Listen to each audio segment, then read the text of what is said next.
ازيكم يا شباب، عاملين ايه؟ في فيديو النهارده معانا قصه مختلفه، اول مره نعمل الجزء ده من الفيديوهات. وبطل قصتنا النهارده مش هنحكي عن طفولته زي بقيه ابطالنا قبل كده وقصته في النجاح، احنا هنحكي قصته في الغش والقذاره وكل الصفات الوحشه اللي في العالم. يا خيان يا غشش، مش هسيبك.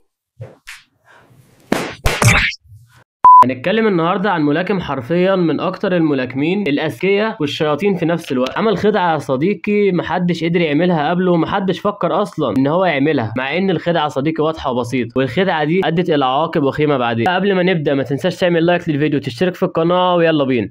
بطل قصتنا النهارده يا صديقي هو الملاكم المكسيكي أنطونيو مارجريتو. احترف يا صديقي أنطونيو مارجريتو الملاكمة مع بداية الألفينات، وبدأ يصعد سلم المجد وسلم القمة واحدة واحدة، والناس كلها كانت منبهرة من قوة ضربات. كان أي خصم بيجي قدامه بياخد على عينه، ومش بس كده، ده كان بيحصل كسور في كتير جدا في عظم وش الملاكمين اللي بيجوا قدامه. هو ازاي لكمته قوية قوي كده، وازاي أصلا في إنسان يقدر يعمل كده؟ وفي ناس كتيرة طبعا طلعت قعدت تتكلم عنه، عمل إثارة كبيرة، قال لك ده قوته مش بشريه. بس كل ده يا صديقي كان مجرد كلام، ما كانش فيه اي حاجه، وكانت الناس منبهره. ولكن يا صديقي الحاجه اللي شككت الناس فعلا في قوته ومصدر اللكمه يا صديقي مستحيل يكون ايد بشريه هي اللي بتضرب. الماتش يا صديقي اللي اتلعب في 2008 كان لبطل قصتنا النهارده أنطونيو مارجريتو ضد الملاكم ميجيل كوتو في 2008. طبعا الوقت ده يا صديقي كان البرايم بتاع مارجريتو، كان في قمه عطائه وانديفيتد، والناس كلها منبهره بيه وبقوته، واشاعات كتيره طلع عليه ان هو عنده اقوى لكمه في تاريخ الملاكمه، لدرجه ان في ناس كتيره بدات تقارن قوه لكمته بقوه لكمه مايك تايسون ساعتها. ولكن في الماتش يا صديقي حصل حاجه غريبه جدا. مع بدايه الجوله الثانيه من الماتش بتاع أنطونيو مارجريتو ضد ميجيل كوتو، بدات مراخين الخصم بتاع مارجريتو اللي هو ميجيل كوتو، مراخينه بدات تتكسر ودم في كل حته في وشه حرفيا.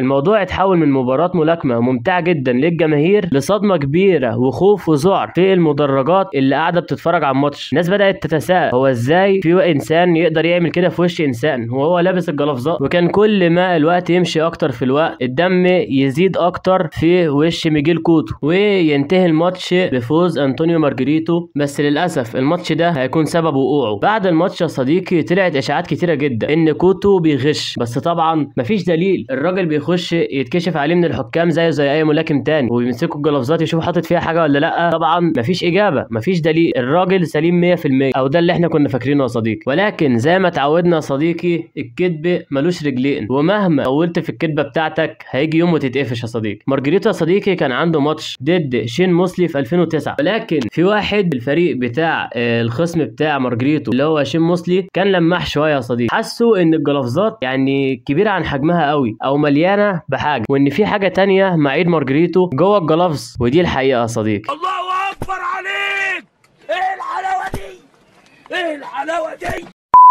طبعا قدموا للحكم طلب ان مارجريتو يعيد لف البنداج تاني قدام الجميع، وطبعا الحكم وافق على القرار لان مفيش مانع. وفعلا الجلافز كان شكله مريب جدا. مع الكشف يا صديقي على ايد أنطونيو مارجريتو لقوا ان هو حاطط جبس ابيض. ايوه يا صديقي، تخيل تحط جبس ابيض على البنداج، وطبعا البنداج ابيض. طبعا انت داخل فرحان واثق من نفسك، عمال يتكشف على ايدك والحكم يعمل كده ويعمل كده، مفيش اي حاجه، كله في السليم. طبعا الدنيا اتخربت عليه، ويعني سخط جماهيري كبير جدا، لان انت ما بتلعبش اي حاجه، انت بتلعب ملاكمه. الرياضات القتاليه بالذات بيبقى فيها موضوع المجد والشرف، ده بيبقى حاجه غاليه قوي عند الجمهور وعند اللعيبه. وطبعا نزل عليه سيل من الهجوم، وطبعا اتعاقب من الاتحاد بان هو اتوقف سنه كامله عن اللعب، واتوقع عليه غرامه من 25 ل 50 الف دولار. وطبعا لما اتواجه بالموضوع وفي التحقيقات طلع وقعد يعيط ويقول انا ماليش دعوه، الفريق بتاعي هو اللي كان بيعمل كده بدون علم مني.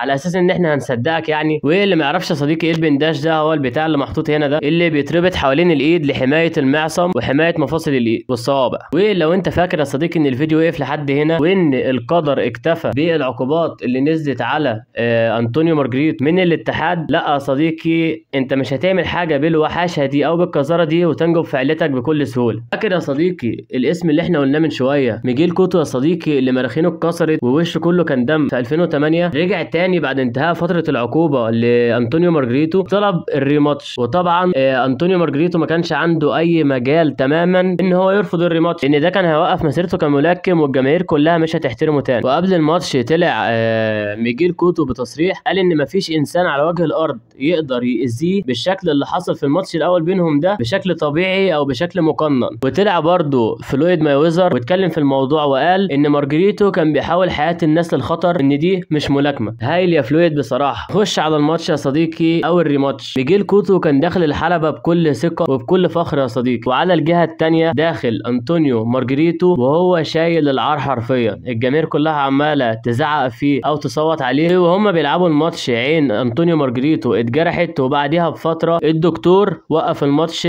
وانتهت بفوز ميجيل كوتو يا صديقي. طبعا كانت فرحة جماهيرية كبيرة جدا، وكانت من اسعد الليالي، وكان من اسعد الانتصارات بالنسبة للجمهور في تاريخ الملاكمة حرفيا. طيب يا صديقي خلينا ما نسمعش القصة ونسكت يا صديقي، احنا لازم نستفيد منها. اول حاجة يا صديقي هنستفيدها من القصة ان انت مهما كانت كذبتك متقنة هيجي وقت عليها والقدر هيكشفها يا صديقي، حتى لو مش انت السبب في ان هي تتكشف او مش غباء منك، ممكن تبقى عامل حساب كل حاجة صح، ولكن حاجة بسيطة جدا جدا جدا انت مالكش دخل فيها تكشفها، وده في الاغلب اللي بيحصل. لان فريق شين موسلي يا صديقي لو ما كانش خد باله ان الجلافزات كبيرة كان زمان دلوقتي انطونيو مارجريتو من اعظم الملاكمين في تاريخ الملاكمة، وكلنا كنا هنبقى فرحانين بيه. بس يا صديقي صدقني مفيش غشاش بيوصل لحاجة. بس كده يا صديقي، دي كانت نهاية قصتنا النهارده. لو عجبك موضوع القصص ده قول لي، وقبل ما نقفل ما تنساش تعمل لايك للفيديو وتشترك في القناة، وبس كده، سلام.